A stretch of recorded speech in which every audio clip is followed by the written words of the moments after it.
En nombre del Padre, del Hijo, del Espíritu Santo. Amén. Queridísimos hermanos, estamos en este domingo 22º de Pentecostés y ante un texto tan conocido por todos nosotros, con un remate por parte de nuestro Señor, con esa frase tan emblemática: dad a Dios lo que es de Dios y al César lo que es del César. Aprovecharemos para reflexionar sobre ella, quedándonos tan solo en este último pensamiento del Evangelio del día. Tal vez uno no entienda a simple vista el porqué de una respuesta de nuestro Señor como la que escuchamos. Más aún, ¿por qué hipócritas? ¿Por qué me tentáis? Uno diríamos, ¿y por qué? ¿A qué viene esa respuesta lacónica, ese enfrentamiento del Divino Maestro? Mucho nos va a ayudar a hacer un poquito de historia para comprender el porqué, que nos va a permitir ahondar el tema que nos hemos propuesto trazar. La cuestión era muy simple. El pueblo judío, a pesar de que, salvo en el brevísimo paréntesis de la familia de los Macabeos, llevaba varios siglos dependiendo del extranjero. En los tiempos de nuestro Señor se había reverdecido el deseo de que la providencia suscitase un Mesías, el caudillo, el liberador, el que rompiese el yugo del opresor. Si ahondamos un paso más, cuando es depuesto por Roma Arquelao, va a dividirse en provincias estas regiones a las que se le va a poner un procurador. Y la primera medida de estos va a ser: se le debe un tributo al César, nuestro rey. La pregunta capciosa que le hacen a nuestro Señor era colocarlo en una disyuntiva tal que por un lado o por otro podía ser condenado. Si nuestro Señor respondía, en primer lugar, de manera afirmativa: ¿qué clase de liberador entonces es este el Mesías, el caudillo, si nos hace someter al César? Si Cristo decía que no, estaban los discípulos de Herodes, una secta herodiana, para inmediatamente ir, referir a la autoridad y entonces acusarlo por revoltoso. Si hacemos memoria, es la acusación que tiene en el pretorio de Pilatos. Este anda levantando el pueblo desde Galilea hasta aquí, afirmando que no hay que pagarle el tributo al César. Por un lado o por el otro, nuestro Señor estaba en una disyuntiva. ¿Cómo va a responder? De una manera prudencial, tal como lo hizo, si hacemos memoria, con aquel episodio de la adúltera tomada infraganti. Nuestro Señor estaba agachado en el suelo, escribiendo. ¿Qué escribía? ¿Dibujaba? ¿Qué hacía? ¿Se perdió? ¿Escritura divina que se perdió? Le traen a la adúltera y le dicen: Maestro, la hemos capturado en adulterio. ¿Qué tenemos que hacer en razón de la ley? Nuestro Señor se levanta, los mira y les dice: aquel que esté libre de pecado, pues que la apedree.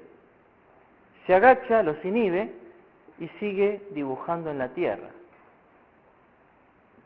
Dad a Dios lo que es de Dios y al César lo que es del César. Motivo por el cual nos introduce a reflexionar sobre dos virtudes que se desprenden de la justicia y que miran a Dios y al César. Y estas dos virtudes se llaman la de religión y la piedad. La religión es una virtud moral, no es una virtud teologal. es una virtud moral que inclina la voluntad del hombre a dar el culto debido a Dios como creador, como primer principio. Mira a Dios. ¿Y entonces no es teologal? No, porque no lo mira directamente, sino indirectamente. Mira directamente a los medios, al culto que se le debe referir a Dios. Por otra parte, nos encontramos, decíamos, con la virtud de la piedad. Y la piedad, queridos hermanos, podríamos afirmar sin temor a equivocarnos que puede ser considerado un término equívoco. Es decir, hablar de realidades distintas, pero con la misma palabra, como si hablásemos de la osa y uno pensase que es el animal y otro la constelación, ambas dos que se llaman de la misma manera. ¿En qué sentidos se puede hablar de la piedad? En primer lugar, como sinónimo de devoción, y ahí que afirmásemos que una persona es piadosa o devota. En sentido genérico vale, pero no en el preciso. También es sinónimo de aquella persona que tiene una inclinación hacia aquel que está sufriendo, y le decimos que es una persona que tiene piedad, que es compasiva. Aún en las letanías, en muchas ocasiones se traduce el Kyrie eleison por Señor, ten piedad de nosotros. En un sentido genérico es valedero, se puede utilizar, pero no en el sentido estricto de lo que es la virtud. ¿Y qué es entonces la virtud? De piedad. Es también una virtud moral que nos inclina a tributar a los padres, a la patria y a todos los que se relacionan con ellos, el honor y el servicio debidos. Pietas, patris, patria. Los padres, en primer lugar, porque después de Dios, son el principio de nuestra existencia, de nuestra educación y de nuestro gobierno. Sin nuestros padres no estaríamos acá. La patria, en cuanto proporciona a nuestros padres los elementos necesarios para tal finalidad, el que puedan engendrarnos, educarnos y gobernarnos. Y afirma Santo Tomás que tanto para con la virtud de religión, para con la de la piedad, como para las otras virtudes, podemos fallarla por pecados de exceso o de defecto. Pecado de exceso de religión, cosa absolutamente inusual, porque en el confesionario no escuchamos que una persona ha rezado sus 14 rosarios en el día, por lo cual no pudo cumplir idóneamente las funciones de su deber de Estado. Uno diría hasta, los felicitaría, hijo, bueno, moderate, pero vamos, pero no es el caso habitual. El caso habitual es el pecado por defecto. La pereza, la ausencia de oración personal como la ausencia sacramental. Contra la piedad, por una parte familiar, podemos encontrar el pecado por exceso, el amor desmedido por los padres. Y a veces pasa, lamentablemente, cuando padres pueden atomizar la voluntad de sus hijos, pueden quebrar esa voluntad, que se transforman en entes de razón y no hacen sino lo que papá o mamá me dice, sin discernir, rasurando la inteligencia y quedándose con un puro voluntarismo, lo que es el pecado de la obsecuencia. Y por este pecado se puede dejar, por ejemplo, de entrar en una vida religiosa, en un convento, en un seminario, porque como papá y mamá mucho no quieren y hacen fuerza, terminan doblegando y asfixiando una vocación. El pecado por defecto es el llamado de la impiedad. Y aquí toca a las claras el cuarto mandamiento. Y bien vale la pena recordar que es materia de pecado mortal, si los hijos descuidan la asistencia sacerdotal, espiritual para sus padres cuando están muy cerca de pasar del tiempo a la eternidad. Porque si ese hijo hubiese tenido la valentía, la hombría, la gallardía de haber traído a ese sacerdote más allá de la presión, quién sabe si no le hubiese granjeado a su padre el cambio del infierno por el cielo. Pecados para con la patria por exceso, un excesivo nacionalismo y tonto, ya aberrante, el famoso chauvinismo, y por defecto se habla siempre de ese cosmopolitismo, esos hombres sin patria. Y hoy por hoy, y a esto vamos a orientarnos, hoy por hoy podríamos encontrar no tan solo este pecado por defecto para con la patria, sino una cierta depresión ante el estado de la patria, una tristeza desordenada que nos lleva a descuidar el bien de la patria, el dar al César lo que es del César. De modo tal, queridos hermanos, que después de este repaso sacamos ya la primera conclusión. Nuestro deber es para con Dios, pues debemos, por esta virtud de religión natural y no sobrenatural, de orden natural, rezar, cumplir con los mandamientos, por supuesto, tener esa piedad sacramental, esa religiosidad que me lleve a frecuentar los sacramentos tocando el orden sobrenatural, en razón de que Dios nos ha dado la vida y no que nosotros nos hemos determinado por voluntad propia y generación espontánea cuándo teníamos que venir y si veníamos o no. El problema que lo sabemos, y entonces ¿en dónde radica el asunto? Radica en que estamos tan acostumbrados a vivir nuestra propia vida que nos olvidamos que somos administradores y pensamos que somos dueños. Pero no soy el dueño de mi vida, aunque la lleve a donde quiera y haga lamentablemente lo que se me ocurra, porque el dueño de la vida es aquel que me va a pedir cuentas al final y el que me va a venir a buscar cuando él quiera. Somos administradores, y si administradores debemos siempre, por el orden natural, tener esta inclinación para con Dios, cuanto más como cristianos. En lo tocante a la patria, dentro de estas primeras conclusiones, sería la preocupación en el orden intelectual, la acción en el orden temporal, por mantenerla, por levantarla si está caída, por enriquecerla o acrecentarla. Hoy la patria pide a gritos, lacerada como está, que se la salve. Eso es clarísimo. Pero, ¿y por qué no vemos semejante reacción? Y entonces damos un paso más. No dudamos los padres en ver que en gran medida es por lo mal que la vemos. La descomposición es tan amplia en razón de las instituciones, en razón de los géneros.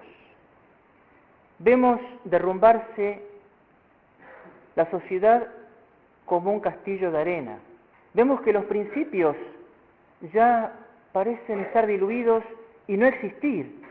Y presentar un principio es algo dictatorial, autoritario, monárquico.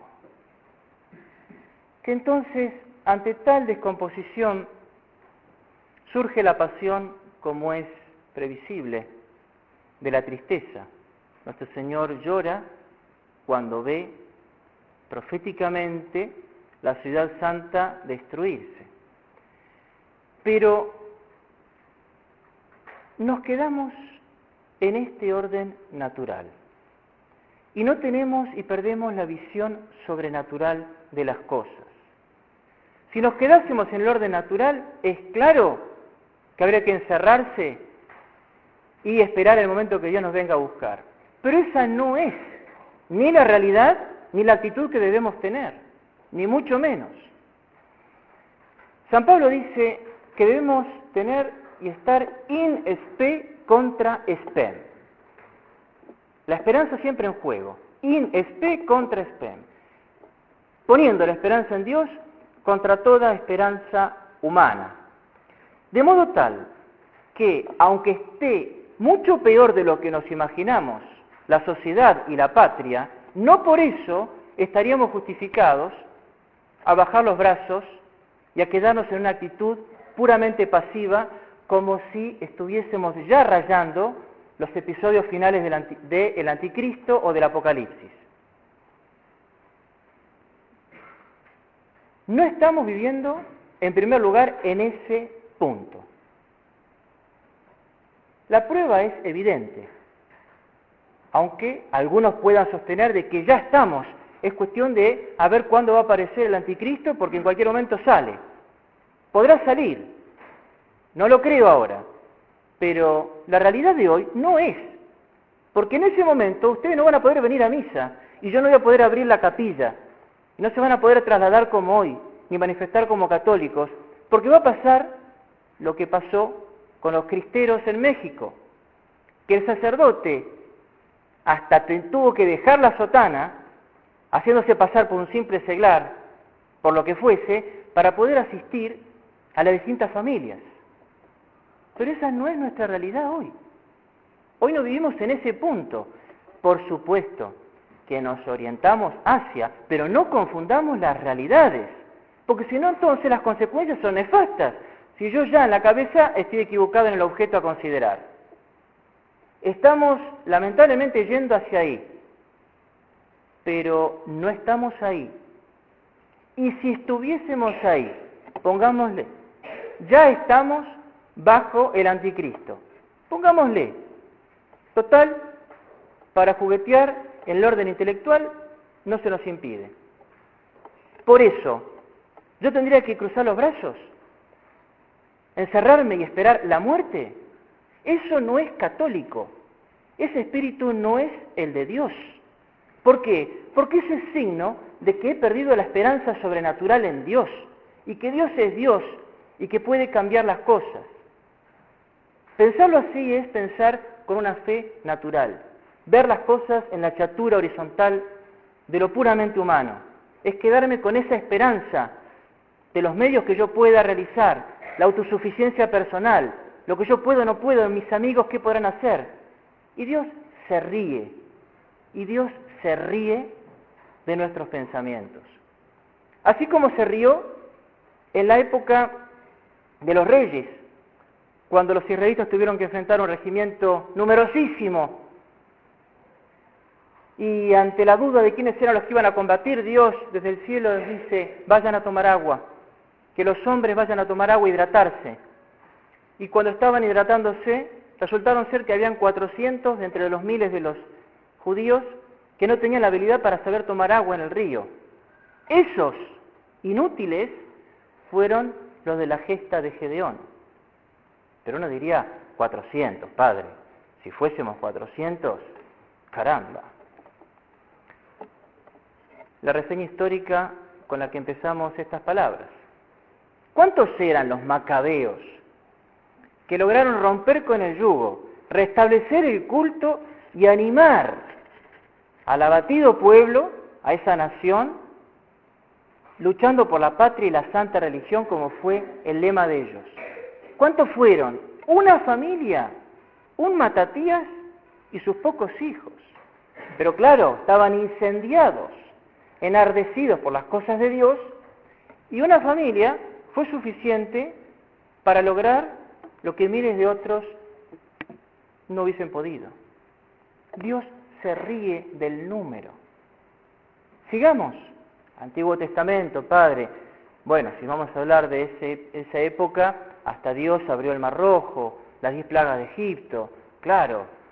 Pero ahora no vemos nada de eso. Muy bien. Hoy estamos todos acá, 2010, Argentina. ¿Y por qué estamos acá? ¿Por 12? No, por 11. Porque Judas traiciona. Después lo reemplaza Matías, pero no fue de los primeros 12. Y los apóstoles, lejos de deprimirse, desolarse, somos 12, ahora somos 11, uno de los nuestros traicionó. ¿Qué vamos a hacer? Se encerraron en el cenáculo, postigos cerrados. Viene Pentecostés y hoy somos católicos por esos apóstoles. ¿Cuántos eran? 12. Hace 2000 años, por todo el mundo, por 12. Dios se ríe del número, lo cual no significa que no haya un número, que no haya gente que quiera hacer las cosas como los macabeos, como los apóstoles. Pero no podemos poner la confianza en el número. Ahora bien, es nuestra suerte, porque somos unos gatos, somos tan pocos los que desearíamos ver la patria de otra manera bajo la vista de Dios, que es el momento de hacer lo que esté a nuestro alcance para el fin. Y para esto entonces hay grupos de abogados católicos que se reúnen y que quieren ver qué pueden hacer ante esta devastación que hay, bajo todo concepto. Hay grupo de médicos.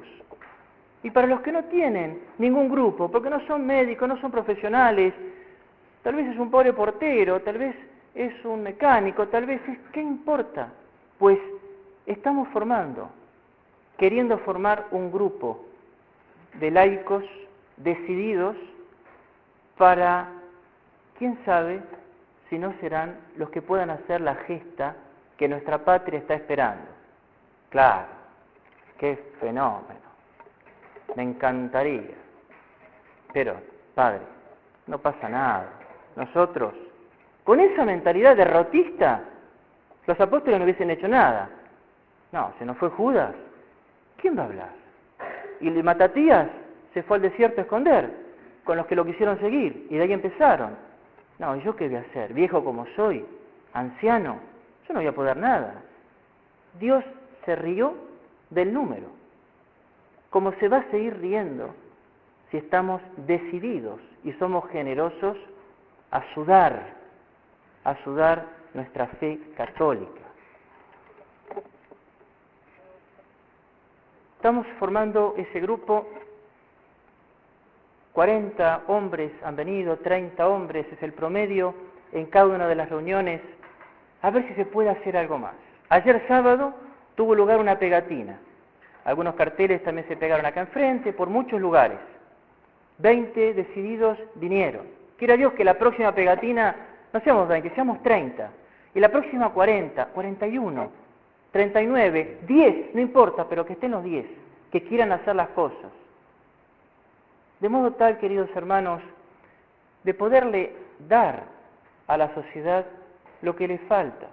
La fraternidad está cumpliendo la misión que debe cumplir en el orden espiritual, en la Iglesia. Está haciendo lo que los otros no han hecho, por la gracia de Dios, peleando y haciéndole ver a Roma el problema del concilio y de la reforma litúrgica. La patriada en la Iglesia es la que pesa sobre nuestras espaldas. Pero no podemos también pelear adentro de la Iglesia y suplir a los laicos para pelear por ellos en el Estado, porque son ustedes, queridos fieles, y no nosotros, sacerdotes, los que debemos bregar y pelear en cada una de las instituciones, llámese abogados, oficiales de las fuerzas, médicos, mecánicos, llámese los trabajos del mundo. Son ustedes.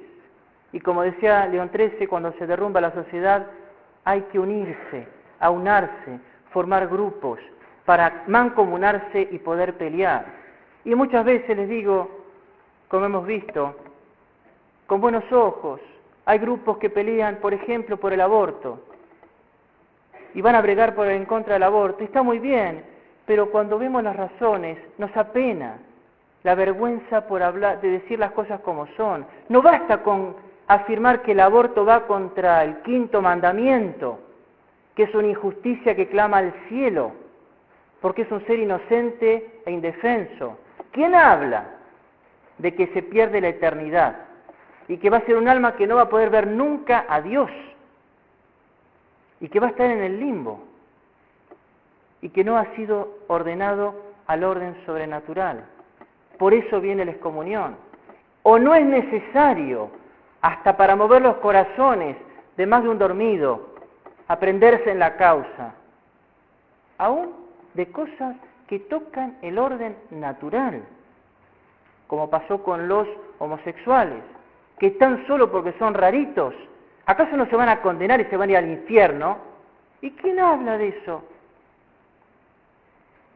De ahí entonces, queridos hermanos, aprovecho esta exhortación de nuestro Señor, dada al César lo que es del César, bregar por la patria, hacer lo posible por levantarla, por reanimarla, como también por los derechos de Dios, para animarlos a que puedan venir. Se está formando un grupo. ¿En qué quedará? Dios sabe, no importa. Y si no triunfamos, no importa, Dios no nos va a pedir el triunfo, pero sí nos va a pedir la actitud, que no nos quedemos con una depresión tomando Rivotril 2 miligramos porque no sé qué hacer. Es hora de moverse. No hay nada, mentira, algo hay. Es muy poca cosa, es verdad. ¿Y cuál es el problema? Para entonces luchar en este momento tan providencial que nos toca de la historia en orden al bien temporal y espiritual.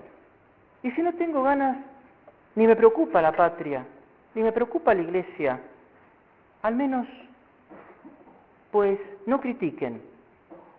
Si a alguien le preocupa la patria y le preocupa la iglesia y hace las cosas de la manera que puede, aunque con errores. Porque si no hago nada, no tengo derecho a hablar.